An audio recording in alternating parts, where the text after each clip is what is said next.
주님께서 여러분과 함께 또한 사제의 영과 함께 루카가 전한 거룩한 복음입니다. 주님 영광 받으소서. 그때 예수님께서 베드로와 요한과 야고보를 데리고 기도하시러 산에 오르셨다. 예수님께서 기도하시는데 그 얼굴 모습이 달라지고 의복은 하얗게 번쩍였다.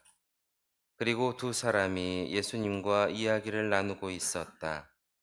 그들은 모세와 엘리야였다.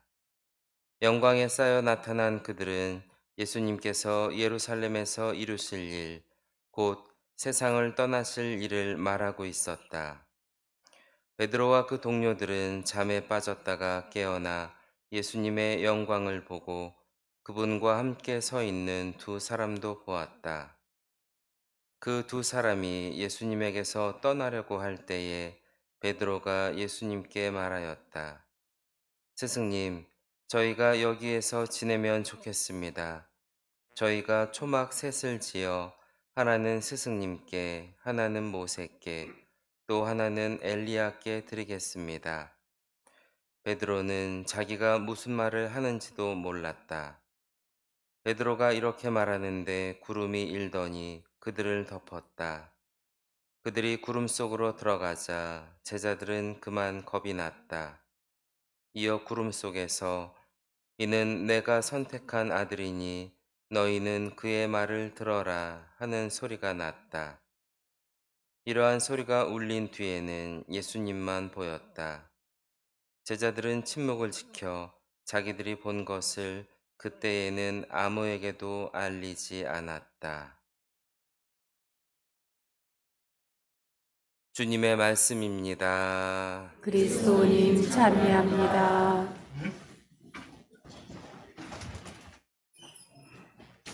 참미의 주님, 오늘 미사를 해주시는 주례해 주시는 신부님께서는 민범식 안토니오 신부님이십니다.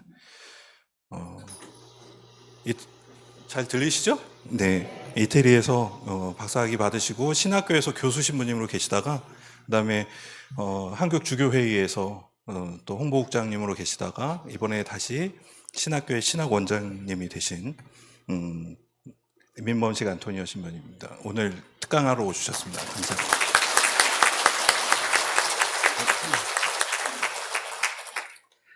네, 제가 우리 주임 신부님하고 동창인데 오늘 이렇게 초대를 해줘서 오게 됐습니다.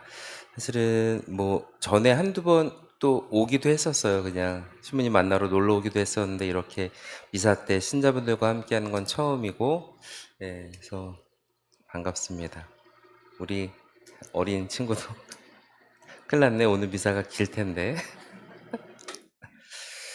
예, 그래서 사순 시기 특강이기도 하고, 그 다음에 이제 견진성사 준비하는 이제 이번 주부터 매주 한다고 그렇게 들었습니다. 또 외짝교 계신 분들 또 그 교리이기도 하고요. 해서 어떤 내용으로 할까 하다가 세상의 빛과 소금이라는 주제로 준비를 했습니다.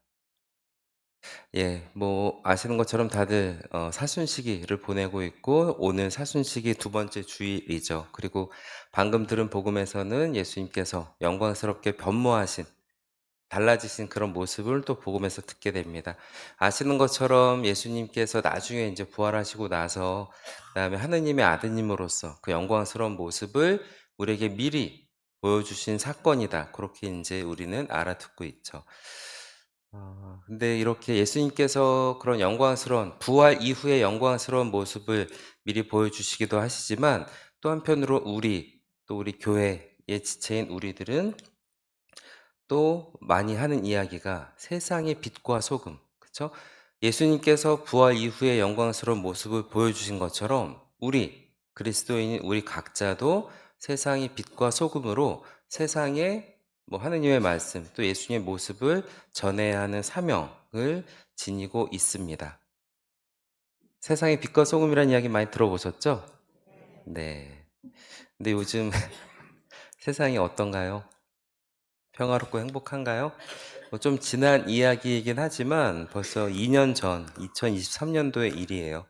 뭐 신림동에서도 그렇고 분당 서현역에서도 그렇고 흉기 그래서 묻지마 난동 이제 그런 사건들이 있기도 했고, 그다음에 더 뭐 사실 이 사건들 자체도 굉장히 좀 참혹한 그런 안타까운 소식입니다만, 더 이렇게 당황스러웠던 건 그 이후에 인터넷에 뭐 이런 글들이 올라온 거죠. "나는 언제 몇 월 며칠 몇 시에 어디에서 그렇게 흉기를 가지고 묻지마 폭행을 하겠다."라는 예고들, 물론 이것대로 실현되지는 않았지만 이런 글들이 올라오기도 했습니다. 그리고 그 해에는 뭐 오송 지하 차도 참사도 있었고, 그 해에 인제 잼버리 대회가 우리나라에 있었는데 뭐 하여튼 말이 많았습니다. 뿐만 아니라 뭐 그때 하여튼 고 시점에 이렇게 즈음에서 뭐 초등학교 선생님들이 극단적 선택을 하신 뭐 그런 사건들도 굉장히 많은 거죠. 그다음에 뭐 멀지 않게는 작년 12 월에 그런 뭐 비상계엄 사태가 있었고, 또 여전히 우리나라가 한국 사회가 굉장히 혼란스럽고 어려운 시기를 보내고 있습니다. 그런데 뭐 사회는 그렇다 치더라도, 그러면 사회가 이런 때일수록 우리 교회가 세상의 빛과 소금의 역할을 더 잘 해야 할 텐데 과연 그러고 있을까? 어떻게 생각하세요? 교회가 세상의 빛과 소금, 정말 세상에 갈 길을 비추어 주고, 또 뭐 소금이 주는 의미, 정화라든가 사회를 더 튼튼하게 하는 그런 역할을 우리 교회가 잘 하고 있다고 생각하시나요? 네. 예, 굉장히 좀 안타까운 그런 상황이기도 합니다. 아시는 것처럼 우리 한국 사회가 굉장히 많이 발전하긴 했죠. 굉장히 많이 발전했고, 그다음에 무슨 뭐 K-팝, 한류 여러 가지 전 세계에서 각광을 받는 그런 모습이기도 한데, 한편으로는 불안불안한 거예요. 그쵸? 이 그림에 있는 것처럼 탑은 높게 쌓여 있는데 그냥 톡 치면 와르르르 무너질 것 같은, 지금 우리 사회가 그런 모습이고, 뭐 다들 뭐 요즘에 경기가 너무 안 좋죠. 너무 안 좋기도 하고, 그런데 또 빈부격차는 점점 심해지고, 사회 안에 여러 가지 어떤 혐오라든지 차별이라든지 굉장히 어려운 상황들이 있는 걸 보면서 참 많이 걱정스럽기도 합니다. 그래서 뭐 말씀드린 것처럼 마태복음 5 장에 말씀하시는 거죠. "너희는 세상의 소금이다. 너희는 세상의 빛이다." 근데 이거를 인제 우리 그리스도교, 가톨릭, 한국 천주교회라는 공동체가 사회 안에서 이런 빛과 소금의 역할을 뭐 잘하고 있든 못하고 있든 해야 한다라고 하면, 이거는 교회 전체 공동체만의 일은 아니에요. 우리 각자 한 사람 한 사람이 교회의 지체이고 또 교회입니다. 그렇기 때문에 우리 각자 스스로도 이런 빛과 소금의 역할을 할 수 있는 고민을, 또 성찰을 우리가 해야 하지 않을까 하는 생각을 하게 되는 거죠. 지금 또 프란치스코 교황님께서 많이 좀 건강이 안 좋으셔서 또 걱정스럽기도 한데, 교황님께서 이제 교황직에 오르시고 본인이 내신 첫 번째 문헌, 네, 복음의 기쁨이라는 문헌이 있습니다. 많이 보셨을 텐데, 거기에서 교황님께서 이렇게 말씀을 하시죠.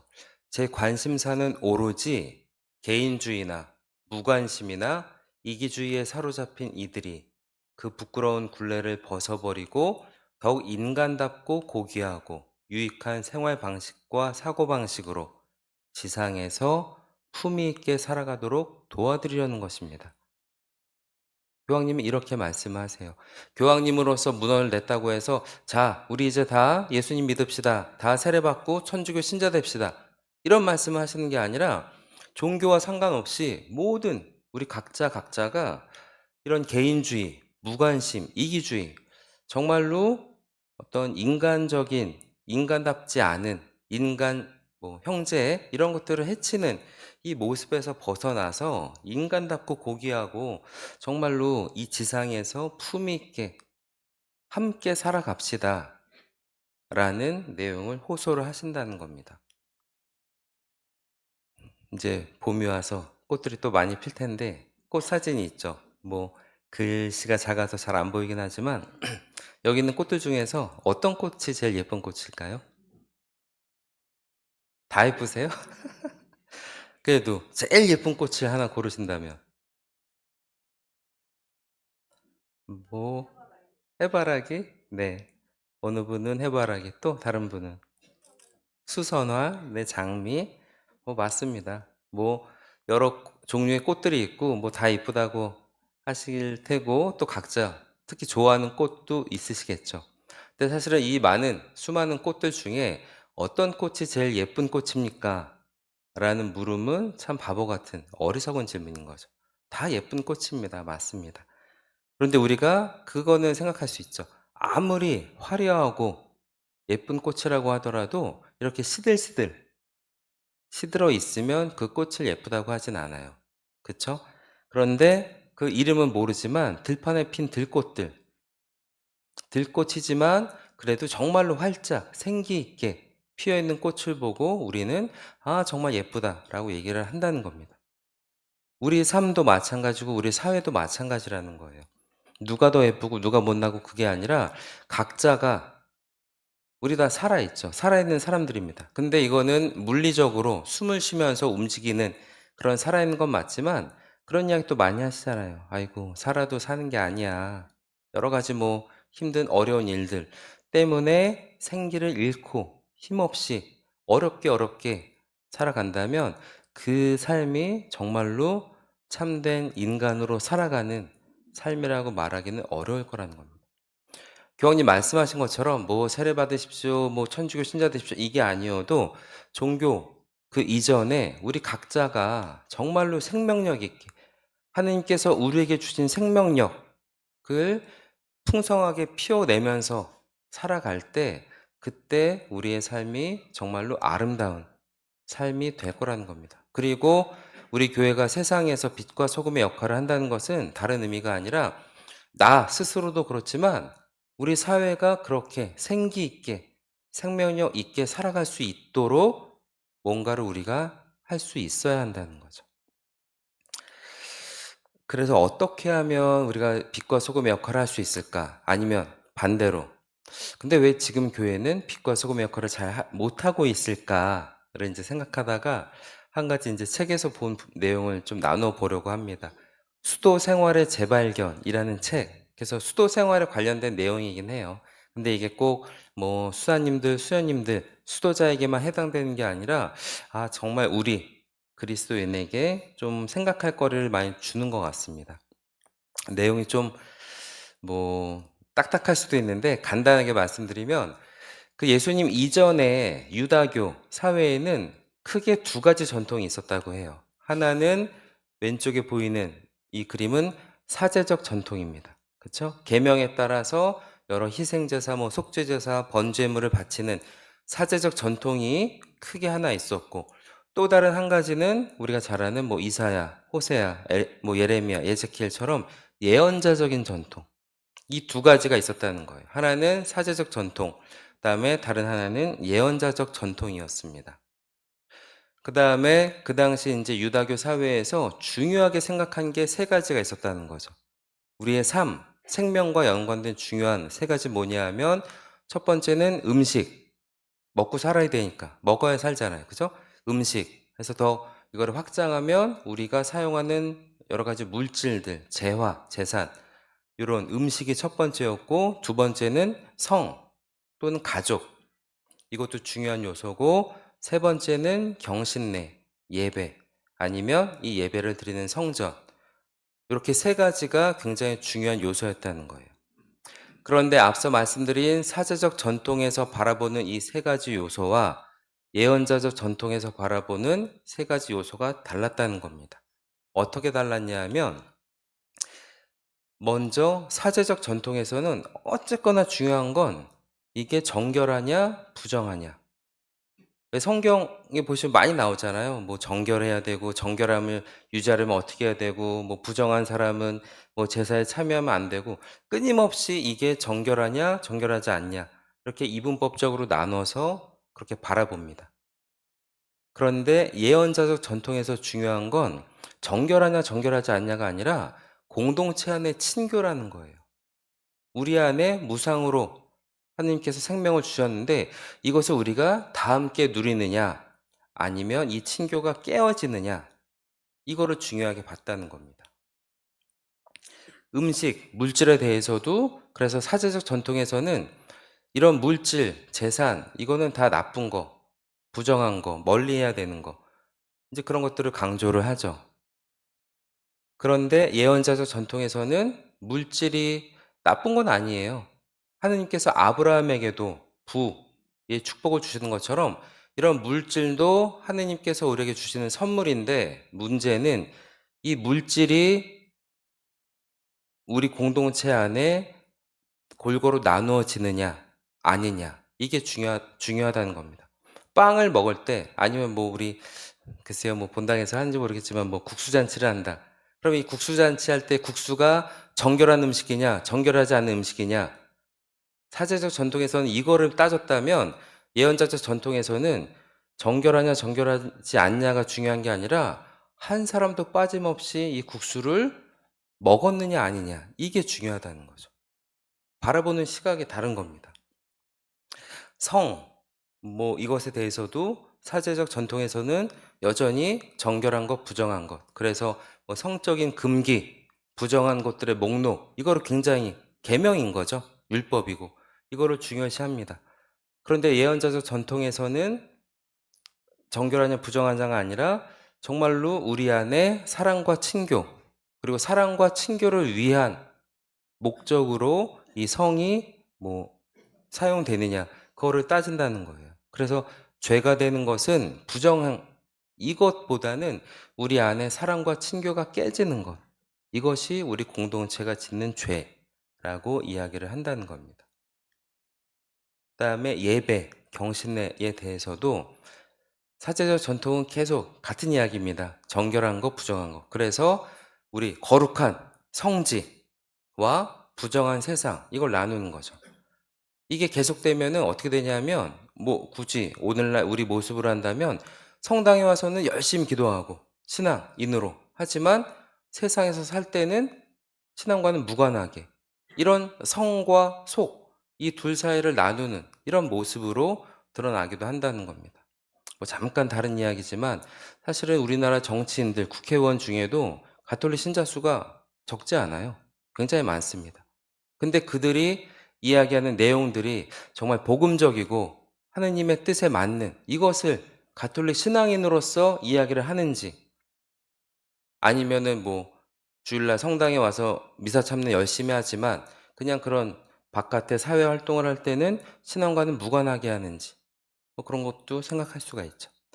근데 예언자적 전통에서는 마찬가지로 하느님께서 거룩하신 분이시고 이 거룩함은 하느님께서 당신 자신을 이스라엘 백성에게 내어주는, 그 내어줌에서 하느님의 거룩하심이 드러난다. 그러니까 우리도 하느님처럼 거룩하려면 하느님을 닮아서 우리도 나 자신을 공동체에 내어주는, 이럴 때 우리가 거룩해진다. 그래서 정의, 인권, 연대성, 상호 증여, 이런 내용들을 이야기를 합니다.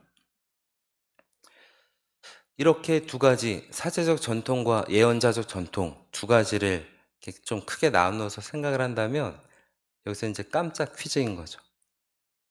우리의 예수님은 이 두 가지 전통 중에 어느 쪽에 더 속한 분이셨을까요?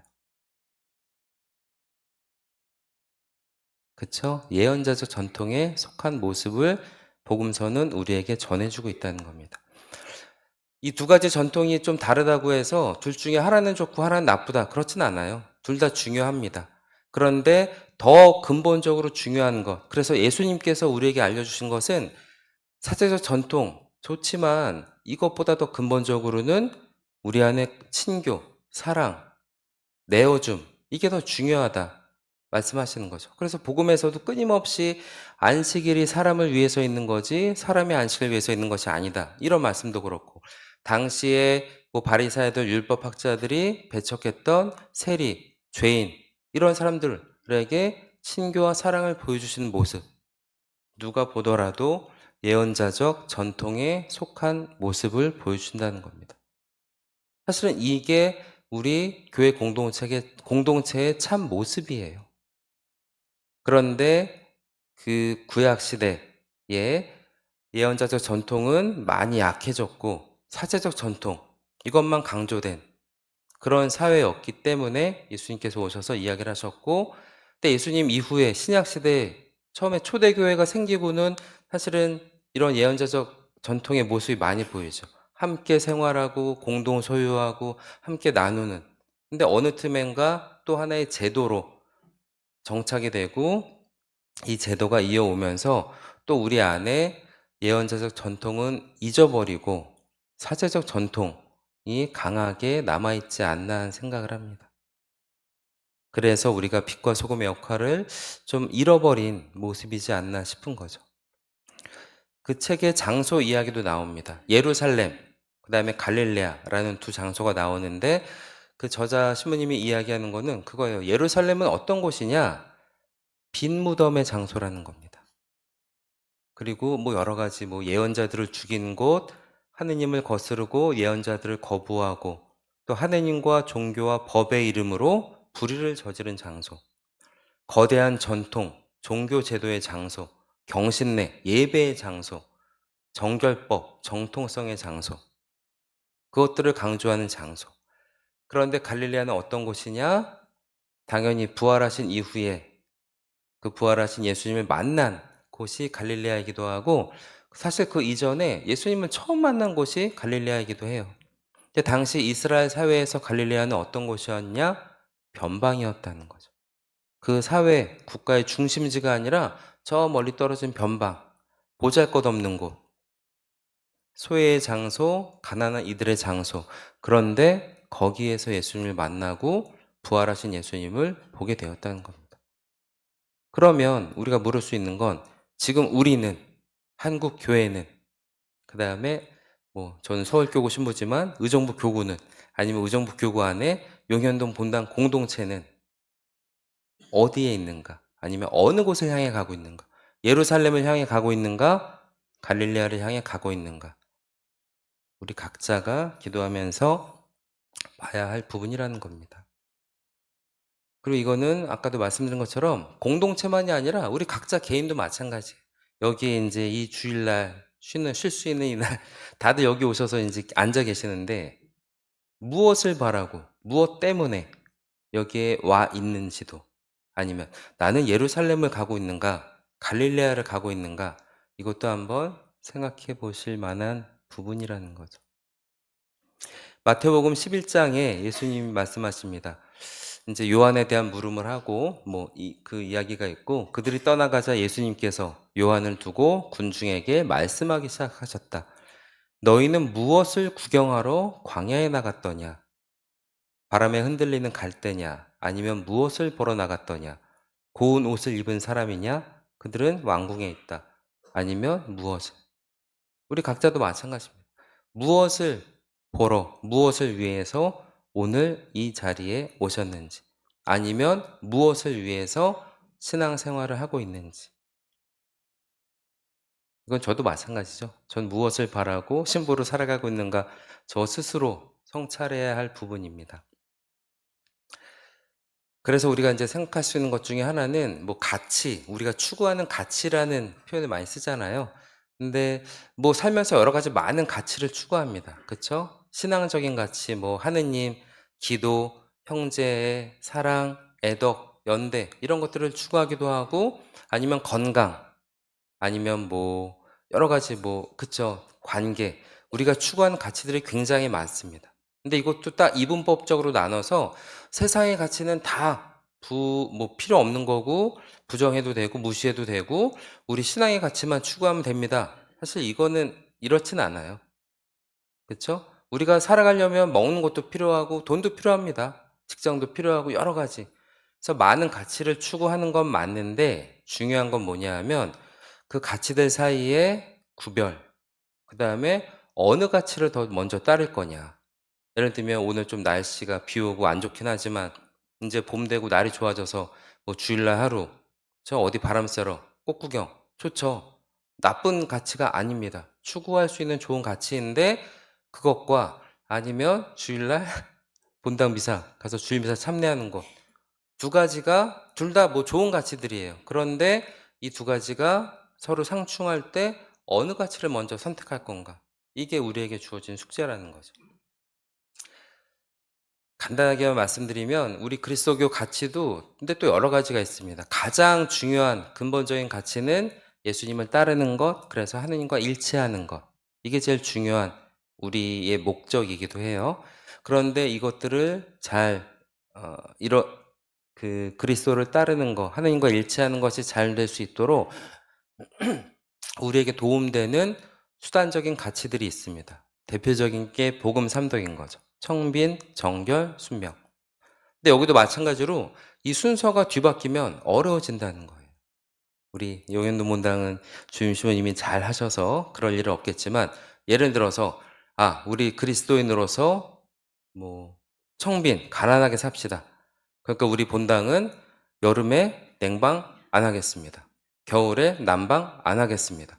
그 돈을 모아서 뭐 어디에 기부하고 하겠습니다. 뭐 그것도 나쁘진 않죠. 나쁘진 않은데 신자분들이 너무 고생을 하시는 거예요. 여름에는 진짜 더워서, 겨울엔 추워서 진짜 여기 성당에 와서 1시간이라도 하느님 만나고 기도하고 싶은 마음인데 너무 춥거나 너무 덥거나 하니까 하느님을 생각할 수가 없는 그런 상황이 될 수도 있는 거죠. 그럼 여기에서 청빈이라는, 가난이라는 가치를 추구하기 위해서 냉난방을 안 하는 것, 이게 맞냐? 아니면 정말 우리 신자분들이 하느님을 더 잘 만날 수 있도록 좋은 환경을 만들어주는 것, 어떤 게 맞냐? 사실 여기에서 이런 순위, 구별을 잘 해야 된다는 거죠. 우리 주임 시모님이 냉난방은 잘 해주시죠? 네. 그냥 예로 드렸던 말씀입니다.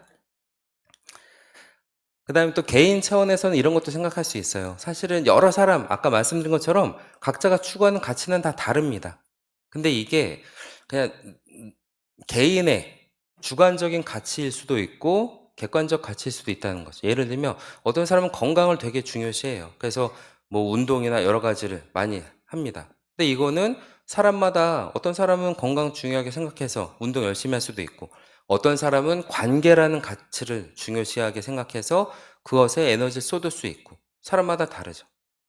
그런데 이렇게 주관적으로 뭐 추구할 수도 있고 안 할 수도 있는 이런 가치들도 있지만, 우리 모두가 추구해야 하는 가치들, 뭐 그 자체로 중요한 뭐 정의, 평화, 사랑, 연대성, 평등, 책임감, 이러한 것들은 그냥 개인의 기호, 선호와 상관없이 우리가 다 추구해야 하는 가치들이라는 겁니다. 그럼 여기서도 그런 거죠. 나는 어떤 가치들을, 뭘 바라고, 무엇을, 어떠한 가치를 추구하며 살아가고 있을까? 그리고 이 가치들이 그냥 내가 나 혼자 좋아하는 개인적, 주관적 가치인가? 아니면 우리가 다 같이 추구해야 하는 객관적인 가치인가?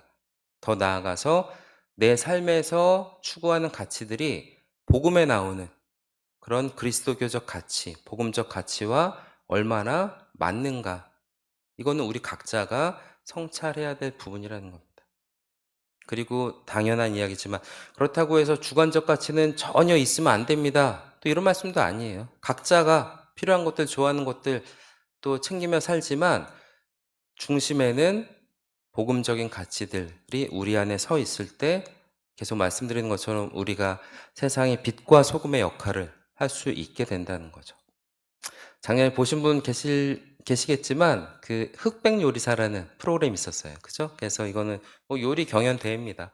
되게 유명한 이제 백색 옷 입은 분들은 그래도 아주 우리나라의 최고라고 하는 그런 요리사였고, 이제 검은 옷은 그거보다는 조금 덜 알려졌지만 나름으로는. 근데 저도 이제 이거를 봤는데 굉장히 인상 깊었던 게 그게 있었던 거죠. 뭐냐 하면 각각의 요리사들이 자부심이 대단했습니다. 다른 건 몰라도 이 음식은 내가 최고다. 어디에 내놔도 뭐 손색이 없다. 뭐 그런 자부심들이 굉장히 멋있어 보이는 거죠. 그리고 사실은 경연대회이기 때문에 뭐 이렇게 요리 하나 만들어서 하면은 뭐 떨어진 사람이 생겨요. 뭐 그거는 뭐 흰색 옷, 백색 요리사도 떨어지기도 하고. 근데 그 한 번 떨어졌다고 해서 막 실망하고 좌절하는 게 아니라, 이번에 이 요리에서는 내가 살짝 온도가 조금 안 맞았다. 아니면 뭐 조미료가 뭐가 좀 더 들어갔다. 그래서 실수해서 그런 거지, 사실은 내 음식은 뭐 어디 내놔도 부끄럽지 않다 하는 자부심이 계속 있었다는 겁니다. 근데 굉장히 인상 깊었던 거죠. 그러면서 든 생각이 뭐냐 하면, 우리는 다 하느님의 자녀잖아요. 그죠? 세례를 받고 하느님의 자녀가 된 것, 이게 진짜 내 삶에서 가장 잘한 일이다 라는 마음이 드세요? 11분이 대답을 하시네요. 네. 나머지 다른 분들?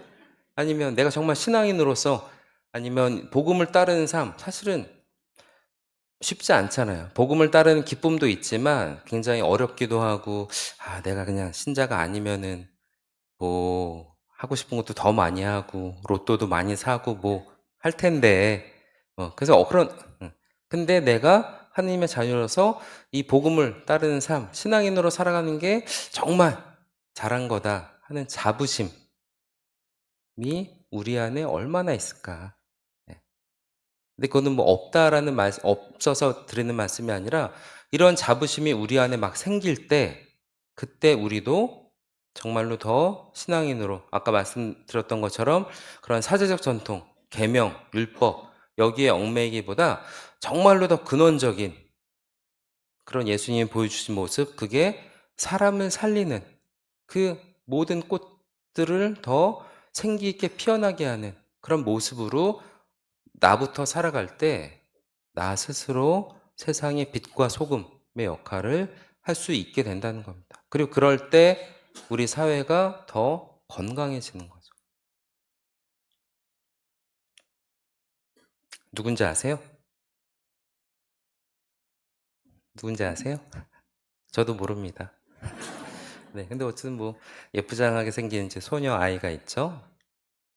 이 아이는 뭐 휠체어 앉아 있는 거 보고 뭐 이렇게 보니까 좀 몸에 불편함이 있는 아이인 것 같아요. 근데 그래도 뭐 눈도 시선이 안 맞지만 그래도 이렇게 나름 밝은 미소를 짓고 있습니다.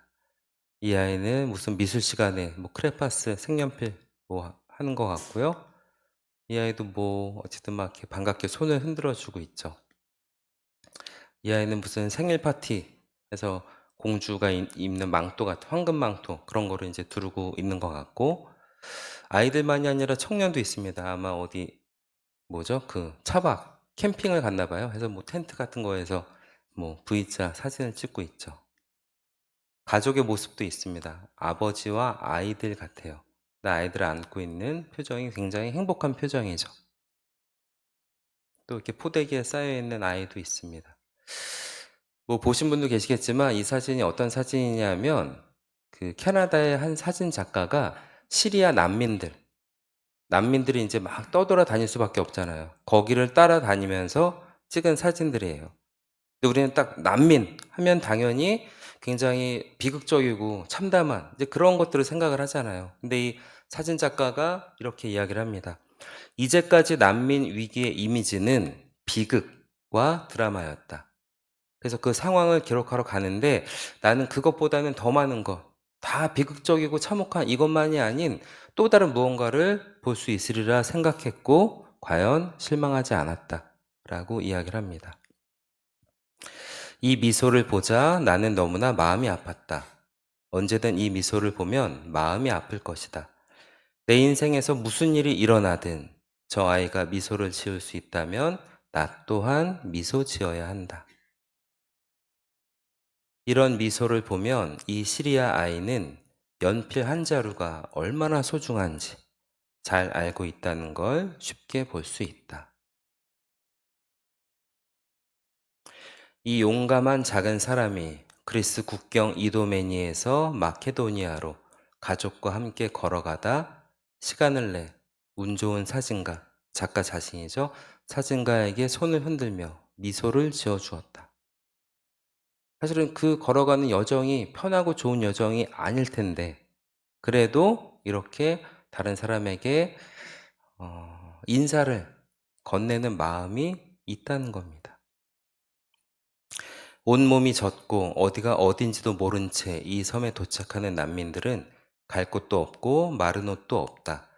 자원봉사자들이 제공하는 이 단열 담요는 이 섬에서 수없이 많은 생명을 구했고 지금도 수요가 많다. 근데 뭐 생일 파티 때 하는 황금망토가 아니라 단연 담요인 거예요. 그래서 그거를 두르고 있는 저 아이의 표정. 그가 가진 것은 쿠키와 미소뿐이었다.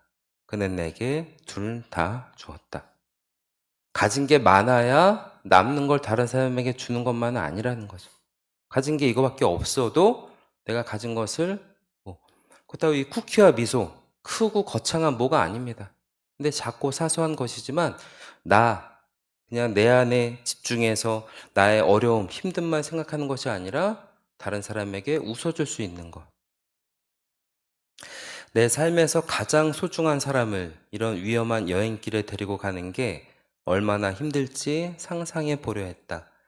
그런 위태로운 순간이 끝나고 해변에서 석양을 보면 얼마나 큰 안도가 될까. 그쵸? 그냥 어른이라면 뭐 어쨌든 그냥 힘겹게 참아내고 뭐 할 수 있을 텐데, 아이들, 근데 그 또 내 아이들, 뭐 다 그 자녀 있으신 분들이라면 너무나 이해가 되는 거죠. 근데 그 하루 여정을 마치고 그래도 그 그쵸. 해변에서 석양을 볼 때 이 아버지의 표정을 보세요. 아이들도 그렇지만 아버지의 표정이 얼마나 행복하고 또 만족해하고 감사해하는지, 이런 모습들을 우리가 볼 수 있다는 겁니다. 이 소녀는 희망을 버리지 않았고 눈은 아직도 반짝이고 미소에서는 빛이 난다. 언제나 미소 지을 방법은 있다. 언제나. 라고 이 작가가 전해주고 있습니다. 사실은 뭐 시리아 그리스 난민이기 때문에 이들이 뭐 가톨릭 신앙을 가지고 있고 그래서 하느님 때문에 이렇다는 아닌 거죠. 하지만 적어도 뭐 그런 종교와 무관하게라도 힘들고 어려운 상황, 이게 뭐 다 해결돼서가 아니라 그 상황에서도 이렇게 생기 있게 피어날 수 있는 힘은 있다는 겁니다. 근데 우리는 훨씬 더 유리한 거예요. 왜죠? 우리에겐 누가 계신 거죠? 하느님이 계시기 때문이라는 겁니다.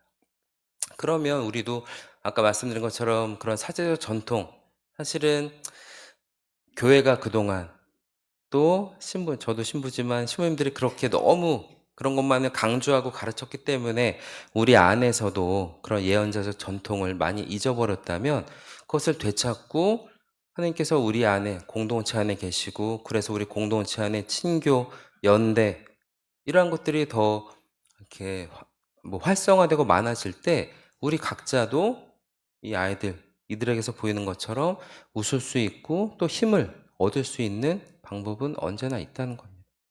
그리고 그렇게 우리 각자 한 사람 한 사람이 살아갈 때 내가 뭐 굳이 난 세상의 빛과 소금의 역할을 해야지 해서가 아니어도 그냥 저절로 자연스럽게 세상의 빛과 소금의 역할이 될 거예요. 나를 보는 주위 사람들이 저 사람 되게 힘든 환경, 상황인데 어디서 저런 힘이 나지? 하고 나를 보면서 놀라고 또 의문을 가지고 그러면서 뭐 신앙을 알게 되고, 어쨌든 그러한 것이 우리가 할 수 있는 세상의 빛과 소금의 역할의 한 모습이지 않을까 싶습니다. 오늘 복음에서 예수님 보여주신 것처럼 영광스럽게 변모되는, 근데 영광스러운 모습이 뭐 좋아지고 사회적인 지위가 올라가고 뭐 로또 1등 돼서 뭐 아니면 뭐 주식이 올라서 아니라는 건 다 아시잖아요. 그죠? 그게 아니라 내가 정말 한 사람으로서 정말로 생기 있게, 생명력 있게, 힘차게 신앙인이라는 자부심을 가지고 살아가는 모습을 보일 때 그게 우리가 전할 수 있는 영광스러운 모습일 것이고, 그럴 때 우리가 세상의 빛과 소금이 될 겁니다. 그래서 이런 내용으로 말씀을 드렸고요. 이제 다 끝났어. 네, 어쨌든 뭐 이번 주부터 이런 뭐 그 교리들이 이제 쭉 견진 때까지 진행된다고 들었는데, 그런 내용도 들으면서 또 우리 형제 자매님들 한 분 한 분의 살아가시는 그 모습 안에 좋은 도움, 작은 뭐 작더라도 좋은 도움이 될 수 있으면 좋겠습니다. 잠시 묵상하시겠습니다.